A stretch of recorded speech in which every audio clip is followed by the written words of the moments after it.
Jean-Michel Salofkost, vous êtes un des fondateurs de l'Institut international de prospective. Et nous sommes réunis dans le Media Lab, non pas pour vous interroger sur toutes les activités que vous avez menées dans le cadre de cet institut, mais pour parler des voyages que vous avez faits au profit de l'Institut.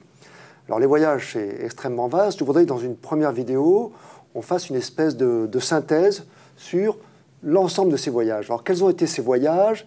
Qu'est-ce que vous êtes allé chercher? Qu'est-ce que vous en avez ramené? Donc la première question, c'est quel voyage et pourquoi ces pays? Alors, ça c'est une très bonne question, c'est la question la plus importante. Et en fait, on a tâtonné. On a tâtonné parce qu'on ne savait pas vraiment ce qu'on cherchait. On savait ce qu'on cherchait de manière assez vague. On savait qu'on cherchait à comprendre l'innovation. On savait que l'innovation était liée à des écosystèmes parce qu'effectivement l'innovation on ne le fait plus tout seul de ce côté. Même les plus grandes entreprises mondiales aujourd'hui se rendent compte que l'innovation c'est possible dans un certain contexte. Et le contexte, donc l'écosystème est extrêmement important. Donc on s'est dit on va partir à la recherche d'écosystèmes innovants. Et le premier qui est venu à l'esprit, évidemment, et en fait en regardant après les données sur ces différents écosystèmes innovants, effectivement, on a raison. Il y en a un qui est emblématique, c'est Palo Alto, c'est la Silicon Valley. Effectivement, quand on étudie les chiffres, il est hors du commun. Alors, on pourra revenir dessus, etc. Donc, on a commencé par lui. Et puis après, on avait entendu parler, par exemple, de l'Allemagne. Vous savez, quand on est en Europe, on se dit, mais l'Allemagne, c'est le pays qui va bien en Europe. Alors, on est allé étudier la ville la plus dynamique, enfin, une des villes considérées comme peut-être la plus dynamique. Après, ça dépend des critères, etc. Mais c'était Munich. On a aussi entendu parler du modèle nordique, vous savez, des pays du Nord. Donc, on est allé voir Copenhague. Et petit à petit, on a commencé à mieux comprendre notre sujet. Et à mesure qu'on avançait, on s'est rendu compte aussi, évidemment, qu'il y avait des travaux là-dessus, des livres qui avaient été faits, des études qui existait déjà justement sur ce sujet. Et je suis tombé sur une étude qui faisait des rankings, c'est-à-dire qui classait des classements. Alors je me suis dit, ah, c'est très bien ça va me donner une très bonne base, une base scientifique indépendante de mon jugement pour aller voir. Et c'est comme ça que de fil en aiguille, on a vu 20 endroits qui sont des points chauds d'après les études qu'on a sur le monde aujourd'hui. Alors justement, avant de revenir sur ces pays ou ces territoires que vous êtes allés voir, vous avez prononcé ce mot étude. On entend souvent dire, mais finalement aujourd'hui on trouve tout sur Wikipédia, sur un ordinateur. Quel intérêt d'aller voir sur place? Ah, ça c'est aussi une très très bonne question et ça me rappelle une présentation de Michel Serres qui, parlant de l'espace et de la conquête spatiale, disait « mais pourquoi envoyer des gens ?» Parce qu'effectivement, ça coûte 10 fois, 100 fois plus cher d'envoyer quelqu'un sur la Lune. Et en fait, avec les robots, les capteurs, un humain est pauvre par rapport à la multiplicité de capteurs qu'on peut envoyer sur la Lune. Et il disait à la fin, mais c'est parce qu'il y a une expérience spécifique qui est humaine, qui est l'être humain dans la Lune. Et ça, aucun capteur, rien ne pourra le remplacer. Et effectivement, moi, j'ai été absolument, j'allais dire, choqué, étonné de voir à quel point mon travail était difficile. Parce que dès que j'écrivais quelque chose, du coup, je cherchais un peu sur Internet s'il y avait d'autres choses qui avaient été écrites. Et puis, je tombais pratiquement sur la même phrase que je venais d'écrire sur mon ordinateur. Je pouvais la retrouver sur Internet.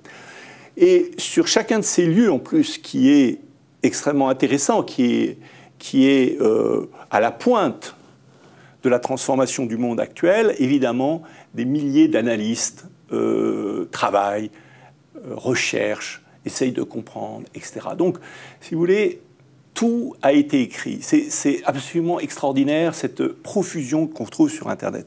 Par contre, alors je vais prendre une métaphore parce que c'est assez difficile à comprendre dans sa simplicité. Vous pouvez avoir toute une série de légumes comparés en termes de quantité d'hydrogène, en tant que température, couleur, tout ça. Et vous avez votre ranking, etc. Tant que vous n'avez pas goûté une carotte, tant que vous n'avez pas vu une carotte, c'est quelque chose d'abstrait. Vous ne comprenez pas. Vous ne comprenez pas le sens même des analyses. Donc je crois qu'aujourd'hui, c'est vraiment les deux. C'est-à-dire qu'il faut vraiment profiter de cette profusion d'informations, mais il faut aller sur place pour comprendre justement cette masse d'informations accumulées. Et la seule chose que je regrette, mais bon, après c'était une question de moyens, c'est de ne pas avoir été deux, parce que je pense que c'est très bien d'être à deux. Alors là, il y a deux choses, il y a deux angles. J'ai toujours voyagé à deux jusque-là. Bon, là, par définition, on était dans une logique de moyens limitée, et je suis allé seul. Et seul, j'ai découvert, c'était très dur, parce que vous êtes en immersion. Justement, seul, l'immersion est totale. Ah voilà.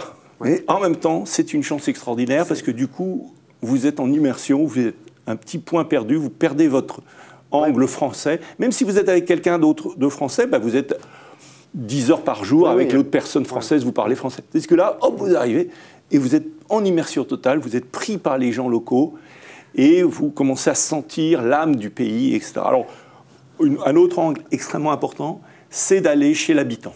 C'est d'habiter chez l'habitant. Enfin, j'essaye à chaque fois d'avoir un local qui m'emmène chez lui, au moins dîner chez lui, connaître sa famille. Pour ne pas rester dans les grands hôtels internationaux. Même vivre dans sa famille, idéalement vivre dans sa famille. Alors là, vous êtes en immersion et vous apprenez plein de choses, vous comprenez plein de choses. Alors, au cours de ces voyages, vous êtes entre deux risques. Soit trois risques. Le premier, c'est papillonner, on ne sait pas très bien ce qu'on ramène. Le deuxième, c'est de ramener des généralités qui ont déjà été écrites par d'autres.